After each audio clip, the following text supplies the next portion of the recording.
नमस्कार दोस्तों, मैं सोहन सिंह अपने YouTube चैनल डियर मैथ्स 81 पर आप सभी लोगों का हार्दिक स्वागत करता हूं। दोस्तों, एक बार पुनः मैं आपके सामने एक इन्फॉर्मेटिव वीडियो लेकर प्रस्तुत हूं। दोस्तों, ये वीडियो जो है हमारे सरकारी कर्मचारियों से जुड़ी हुई है और बहुत ही इन्फॉर्मेटिव वीडियो है।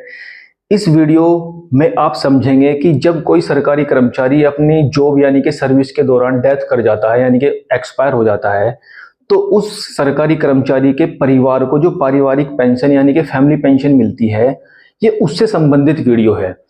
आज हम इस वीडियो में समझेंगे कि उस सरकारी कर्मचारी की डेथ होने के बाद जो उस सरकारी कर्मचारी के फैमिली मेंबर्स होते हैं, उन्हें किस वरीयता क्रम में यानी कि किसको वो पारिवारिक पेंशन मिलती है, और उस वरीयता क्रम को समझेंगे कि अगर ये व्यक्ति नहीं है तो ये पारिवारिक पेंशन किसको मिलेगी। ठीक है दोस्तों, वीडियो में बने रहिए और इस इंफॉर्मेशन को देखिए और शेयर कीजिएगा। दोस्तों चलिए स्टार्ट करते हैं वीडियो को।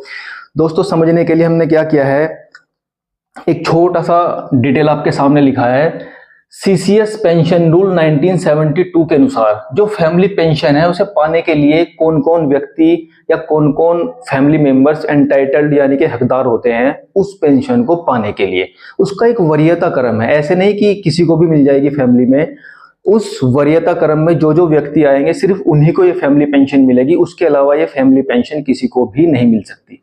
सबसे पहले हमें समझते हैं कि जो सीसीएस पेंशन रूल 1972 है, ये ओल्ड पेंशन स्कीम से जुड़ा हुआ है। ठीक है दोस्तों, यानी कि जो भी व्यक्ति ओल्ड पेंशन होल्डर है उसे ही इस फैमिली पेंशन वाला का लाभ मिलेगा। और इसके बाद जो एनपीएस होल्डर कर्मचारी है उन्हें भी फैमिली पेंशन मिलेगी, लेकिन उसका एक अलग कंडीशन है।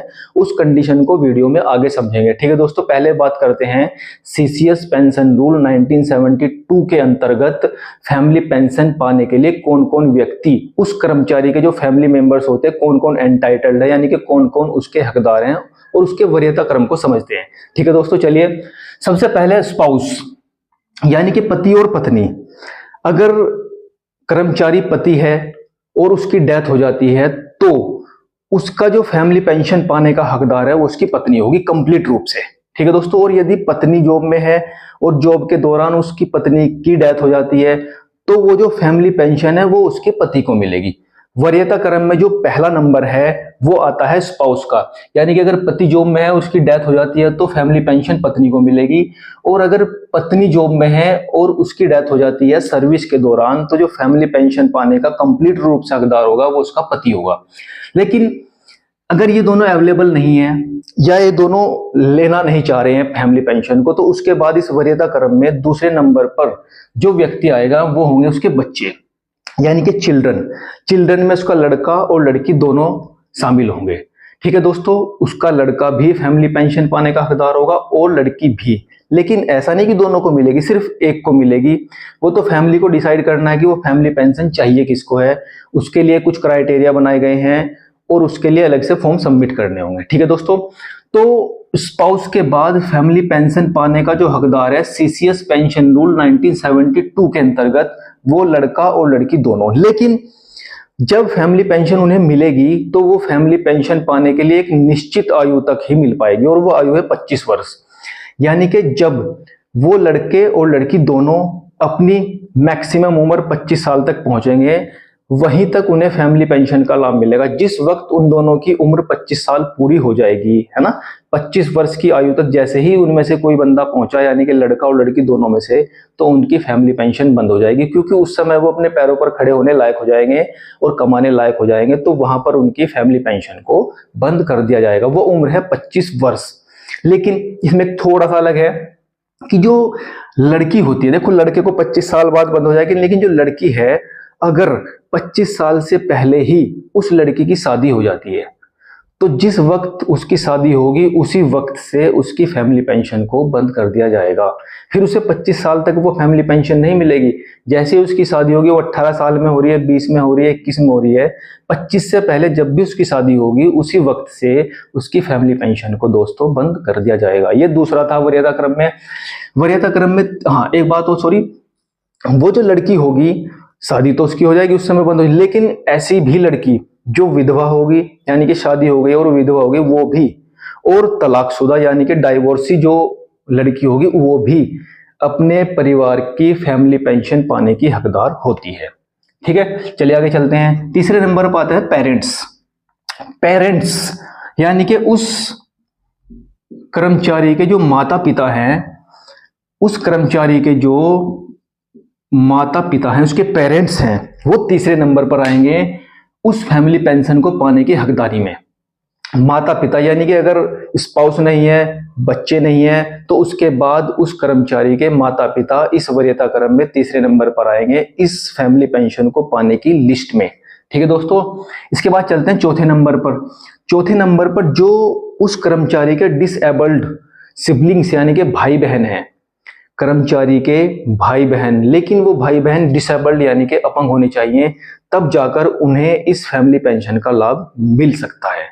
ठीक है दोस्तों, आज हम इस वीडियो में समझ रहे हैं कि अगर कोई सरकारी कर्मचारी अपनी सर्विस के दौरान डेथ कर जाता है, एक्सपायर हो जाता है, तो उसके एक्सपायर होने के बाद वो फैमिली पेंशन पाने के जो हकदार व्यक्ति हैं, उनका वरीयता क्रम क्या है। उनका वरीयता क्रम आपके सामने मैंने लिख दिया है।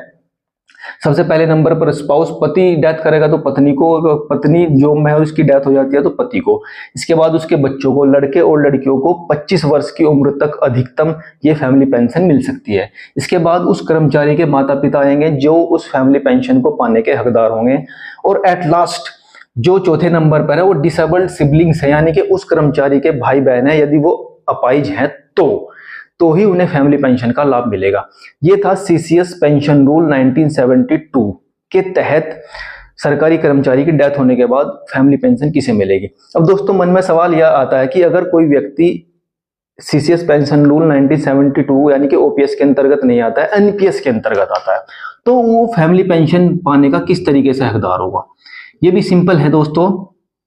यदि कोई एनपीएस होल्डर कर्मचारी है और उसकी डेथ सर्विस के दौरान हो जाती है, तो उसे फैमिली पेंशन किस प्रकार से मिलेगी, इसकी दो कंडीशन है। नंबर एक कंडीशन पर आता है दोस्तों,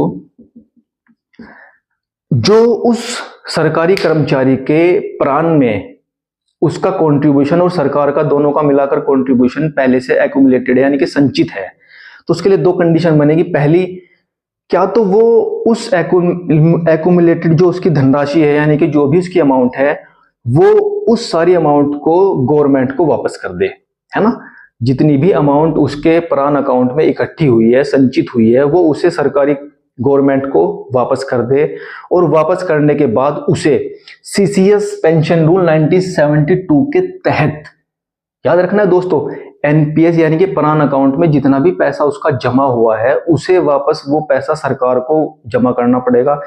तब आपको एनपीएस के अंतर्गत होने के बावजूद सीसीएस पेंशन रूल 1972 के तहत फैमिली पेंशन के वो लाभ मिलेंगे जो ओल्ड पेंशन स्कीम में मिलते हैं। लेकिन यदि वो एनपीएस में आ रहा है कर्मचारी, उसकी डेथ हो जाती है और आप जितनी भी अमाउंट है उसे ले लेते हैं, यानी कि जो भी एनपीएस के प्राण खाते में एक्यूमुलेटेड यानी कि संचित धनराशि आप उसे ले लेते हैं, फिर आप इस वाले रूल से बाहर हो जाएंगे। फिर आपको एनपीएस का जो भी रूल होगा उस रूल के तहत फैमिली पेंशन मिलेगी और वो बहुत कम होगी। ठीक है दोस्तों, तो एनपीएस में आपके सामने दो कंडीशन आई है, जितनी भी संचित धनराशि आप उसे वापस कर दे सरकार को, और ओपीएस के तहत यानी कि सीसीएस पेंशन रूल 1972 के तहत इस वाली सुविधा का लाभ उठा सकते हैं। अगर एनपीएस का पैसा आप ले लेंगे, फिर आपको एनपीएस के रूल के तहत ही फैमिली पेंशन मिलेगी, जो कि बहुत कम होती है उसकी अमाउंट। ठीक है दोस्तों, इस वीडियो में हमने थोड़ी सी इंफॉर्मेशन ली है फैमिली पेंशन की। इसके बाद मैं आपको नेक्स्ट वीडियो में ये समझाऊंगा कि फैमिली पेंशन किस प्रकार से किस किस परिस्थिति में और कितनी मिलती है। ठीक है दोस्तों, इस वीडियो को यहीं समाप्त करते हैं। नमस्कार, धन्यवाद, गुड बाय।